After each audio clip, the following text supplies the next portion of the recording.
Alright, you lot. Sit down, strap in and grab your tea, cause we need to have another chat about anti-woke movement. Again. Yeah, I know what you're thinking. Not this shite again. But hear me out.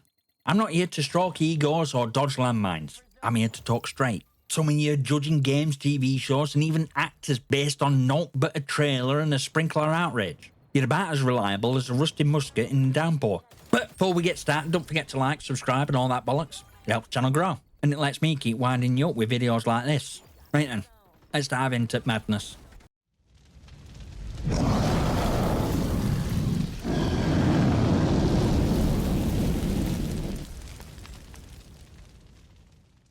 Alright, now let's kick this off properly.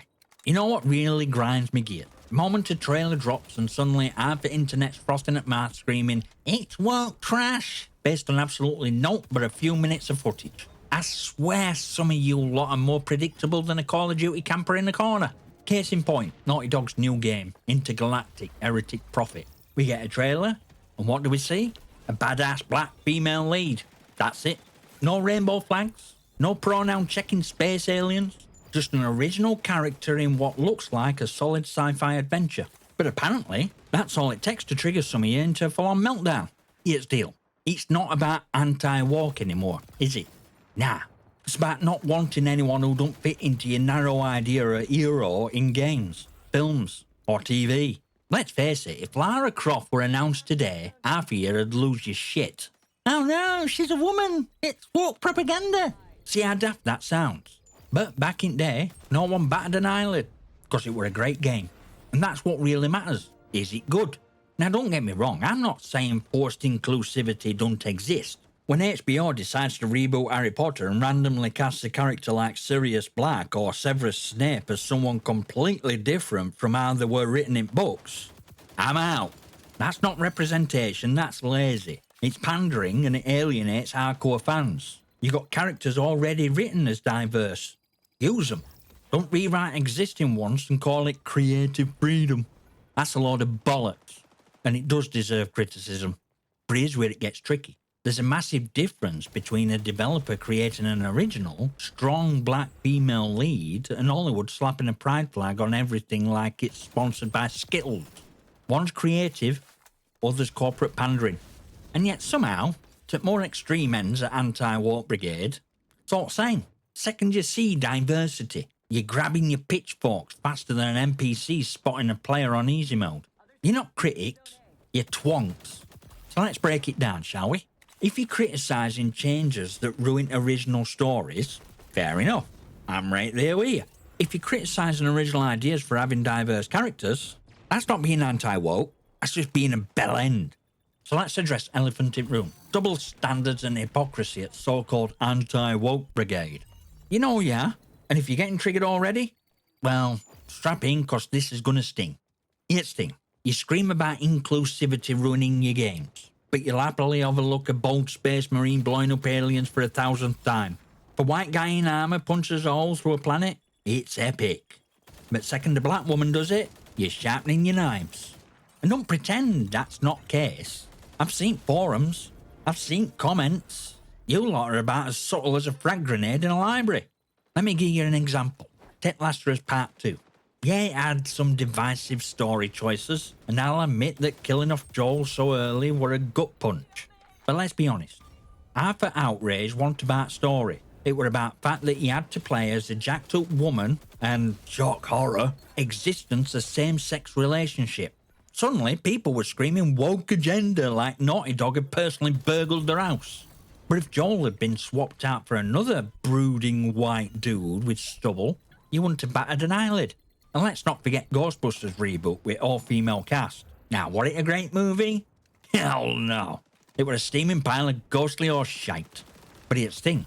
It was terrible cause of writing and humour, not cause women were leads. You lot would rather focus on it's woke than actually criticising what matters. It's like saying Battlefield V were bad cause women were in game. Now, mate, it were bad cause game were about as finished as an alpha build on Steam. But do you see the problem here? When you're banging on about anti-woke nonsense, you're missing real issues. Poor writing, bad direction, or just plain lazy game design. A diverse cast or a strong female lead doesn't ruin a game. What ruins a game is game being shite. And what's worse is by shouting woke at everything, you actually make it harder to call out real instances of lazy pandering. HBO changing Severus Snape, lazy pandering. A new original black female protagonist in Intergalactic, that's just creativity. Learnt bloody difference. Look, I'll be first one to call out a game, movie or show that's pushing forced nonsense for the sake of ticking a diversity box. But I'll also be first to say a strong, well-written character, regardless of race, gender or orientation, is a win for everyone. And if you're still shouting woke at that point, it's not game that's problem, it's you. Now here's where it gets real fun. Echo chamber that's fueling this whole anti-woke hysteria. You know what type I'm talking about? YouTube grifters, Twitter keyboard warriors, dodgy forums where everyone's profile picture is the same bloke in sunglasses looking like they've just stormed Lidl over a baguette shortage. These are people who make a living convincing you that every game, every film, every book is pushing some grand shadowy woke agenda. And you lot keep buying it hook, line and sinker. Here's how it works. The trailer drops. Don't matter if it's for a new sci-fi epic, a reboot or a classic, or even a sodding puzzle game. Vultures swoop in with titles like Woke ruins another franchise, and This is why gamers are leaving. And before you know it, there's a 5-minute rant with about as much critical depth as a teabag in a swimming pool. But they get clicks, they get views, and they whip up outrage faster than Ubisoft pumps out unfinished games. What these twonks won't tell you is that they don't actually care about games or films. They don't care about franchise they're supposedly defending. No, they care about monetizing your outrage. They want you to get mad, smash that like button, and keep watching the drivel. And best part? Half the time they haven't even played a game or watched movie. They're reacting to trailers, screenshots, or even rumours. Imagine judging a meal based on picture or menu. That's how stupid you sound. But real danger here is this constant anti-woke shouting is turning into pure extremism. It's no longer about fighting lazy representation or bad creative decision. No, it's about knee-jerk reactions to all remotely diverse. Strong female lead? Woke. Black protagonist?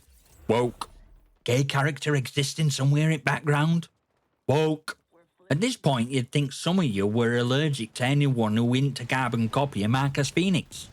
What next? We're going to start screaming woke at weather because there's a rainbow after it rains. It's truth. Diversity in games, films and shows ain't a bad thing. What's bad is poor writing and half-assed execution.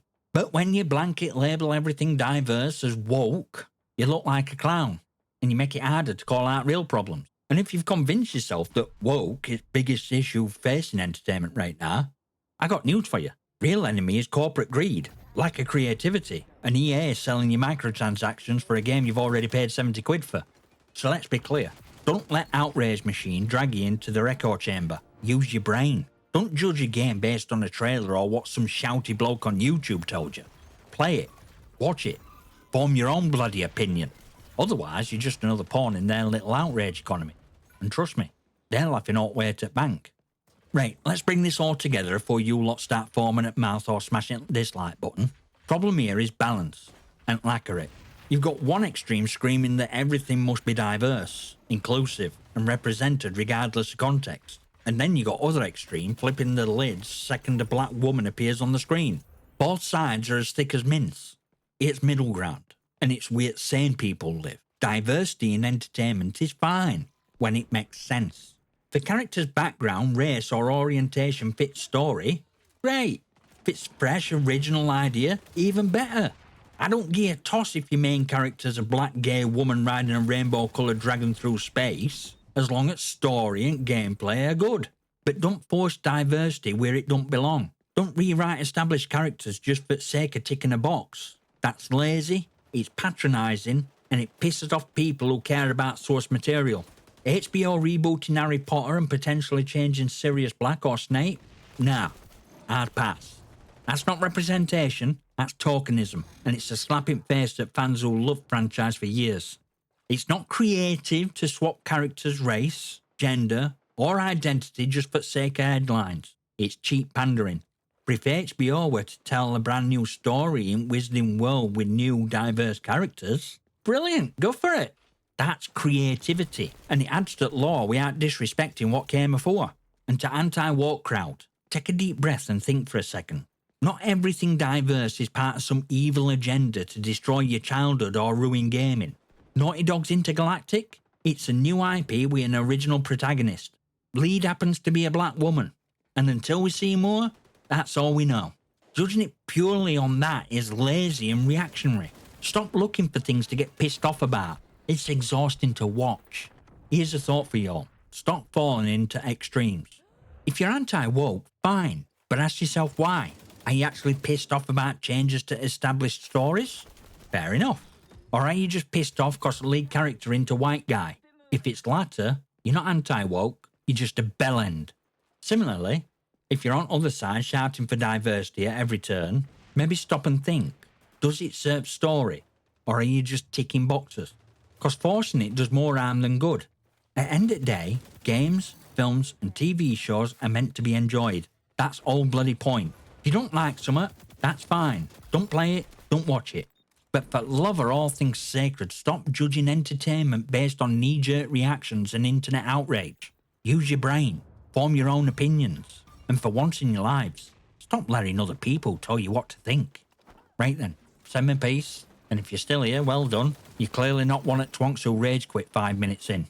Look, the whole point of this video is simple. Stop letting your emotions get hijacked by extremes. Not everything's woke, and not every piece of criticism is an attack on diversity. If you love a game, play it. If you hate it, don't. But for crying out loud, stop making yourself look like a right prat by jumping to conclusions based on 2 minutes of footage or a bloody thumbnail.